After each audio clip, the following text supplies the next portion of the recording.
आज हम जो टॉपिक करने वाले हैं वो है स्वास्थ्य। ये हार्मनी इन ह्यूमन बीइंग का ही एक टॉपिक है। तो हम स्टार्ट करते हैं। A condition where each and every part of human body executes its function as expected is known as स्वास्थ्य। एक कंडीशन जिसमें हमारी बॉडी का हर हिस्सा वैसे ही काम करता है जैसा हम चाहते हैं, तो उसे हम हेल्थ बोलते हैं। ठीक है। एक हेल्दी इंसान कौन होता है? जिसकी बॉडी के पार्ट्स सही से काम करते हों। The most precise meaning of the term स्वास्थ्य is being attached to self and being in harmony with the inner self. अगर इसका और भी डीप मीनिंग समझे तो एक तरह से ये है कि स्वास्थ्य जो है वो आई से संबंधित होता है। आई मतलब इनर सेल्फ से संबंधित होता है। ठीक है। संस्कृत में स्वास्थ्य का मतलब होता है सेल्फ डिपेंडेंस। सेल्फ डिपेंड होता है जो। द वर्ड स्वास्थ्य जो है वो कंप्राइज हुआ है स्वा एंड अस्त से। ठीक है। स्वा जिसका मतलब होता है खुद का, स्वयं, एक तरह से स्वयं है ये, जिसका मतलब होता है वंस ओन। ठीक है, अपना। तो the ingrained meaning of this word also signifies health, satisfaction, comfort, physical fitness। ठीक है। ये भी सब कुछ health, satisfaction, comfort, physical fitness, ये सारा कुछ इसका मीनिंग ये सारा कुछ कंपाइल करना, एक सारा कुछ इकट्ठा ही होता है ये सब। फिर हम आ जाते हैं एस्पेक्ट्स ऑफ स्वास्थ्य। ये इम्पॉर्टेंट है, ये एग्जाम में आ सकता है। एस्पेक्ट्स, इसके 3 एस्पेक्ट्स हैं: फिजिकल हेल्थ, मेंटल हेल्थ और social health. Physical health can be understood as a decent body health for human being. ठीक है। एक अच्छी बॉडी, फिजिकल हेल्थ उसे बोलेंगे हम जिसका फिजिक अच्छा हो, जिसकी बॉडी अच्छी हो, है ना। उस मतलब ज़्यादा फैट ना हो, या फिर लगा लो कि आप सुखी हो, उसको कोई बीमारी ना लगी हो। ठीक है। This can be achieved by nutritional and balanced food diet. अगर आप अच्छा खाना खाओगे तो आपकी बॉडी जो है फिज़िकली अच्छी हेल्दी होगी। तो इसके कंपोनेंट्स ऑफ फिज़िकल हेल्थ के हैं physical activity. Physical activity part होना चाहिए डेली रूटीन का, अगर आप फिज़िकली फ़िट रहना चाहते हो। दूसरा है न्यूट्रिशन एंड डाइट, आपकी डाइट अच्छी होनी चाहिए। तीसरा है अल्कोहल एंड ड्रग्स, आपको अल्कोहल और ड्रग्स वगैरह बिल्कुल भी नहीं लेने चाहिए। मेडिकल सेल्फ केयर, टाइम पर आपको अपना मेडिकल चेकअप करवाते रहना चाहिए कि मेरे को कोई प्रॉब्लम तो नहीं हो रही, क्योंकि कई प्रॉब्लम्स ऐसी होती हैं जिनका हमको पता नहीं होता। 5th पॉइंट है रेस्ट एंड स्लीप। रेस्ट और स्लीप सबसे ज़्यादा इम्पॉर्टेंट होती है। 7 से 9 घंटे की स्लीप अगर आप नहीं करते हो तो आप बीमार हो जाओगे, आप बीमारी की तरफ जा रहे हो फ्रेंड्स।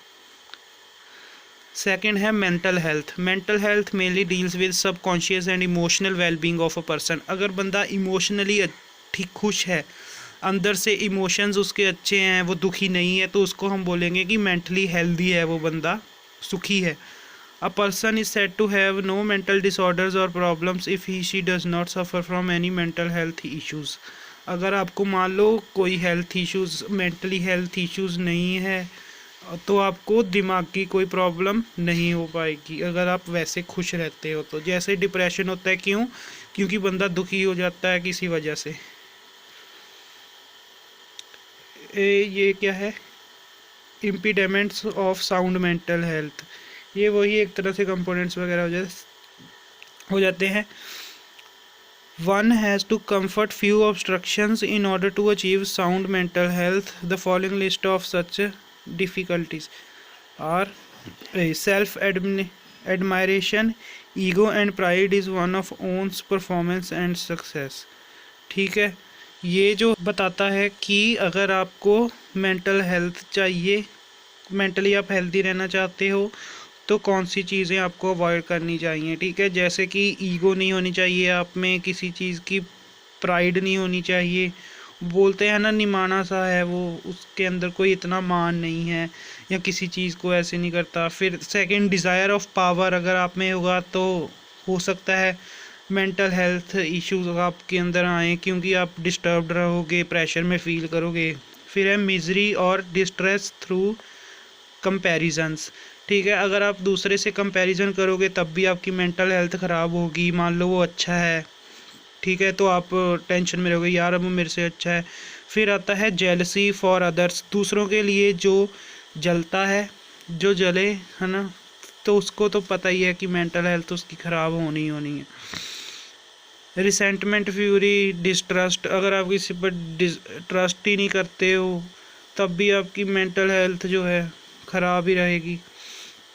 फिर आ जाता है social health. Social health means the potential of an individual to be in line with social system and to maintain favourable and cordial communal relation with society. Society के साथ आपका कैसा रिलेशन है, उससे ही आपकी सोशल हेल्थ अच्छी रहेगी। ठीक है, social health should be given adequate significance as it is a vital contributing factor in development physical and mental health. जो सोशल हेल्थ है, आपका दूसरे लोगों से व्यवहार, वही आपकी मेंटल हेल्थ और फिजिकल हेल्थ पर इम्पैक्ट करता है काफ़ी।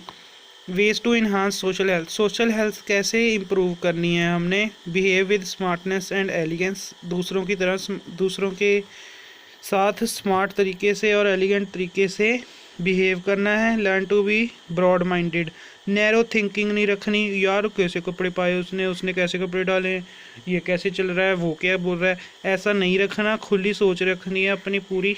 ठीक है, अवॉइड बिकमिंग सेल्फ ऑब्जेस्ड और ईगोसेंट्रिक, अपने अंदर ईगो तो बिल्कुल नहीं आने देनी है आपने। ठीक है, अगर आप चाहते हो कि आप सोशल हेल्थ आपकी बनी रहे सोसाइटी में, मतलब लोग बुलाते रहे आपको एक तरह से। Follow etiquettes and always be gracious and courteous, अपने एटिकेट्स नहीं भूलने, हर किसी से अच्छे से बात करनी है। ठीक है, अपने जो आपके अच्छे दोस्त होंगे ना, उनकी क्वालिटीज़ अपने अंदर लेने की कोशिश करनी है। फ्रेंडली होना है सभी से, थॉटफुल होना है। फिर आ जाता है be aware of the fact that every individual is different in behaviour, ये बात हमेशा याद रखनी है कि हर इंसान का बिहेवियर अलग होता है और नेचर, और but at the same time can be powerful in distinct manner, और वो इंसान कोई कमज़ोर नहीं और किसी न किसी तरह से वो भी पावरफुल है, ये हमेशा दिमाग में रखना है। ठीक है, तो गाइज ये थे स्वास्थ्य ही किया ना हमने, कहाँ गया, हाँ ये थे स्वास्थ्य के एस्पेक्ट्स। तो अगर आपको वीडियो अच्छी लगी तो प्लीज़ एक लाइक कर दीजिए यार, और सब्सक्राइब कर लेना भाई के चैनल को। All okay, all the best for your exam of life.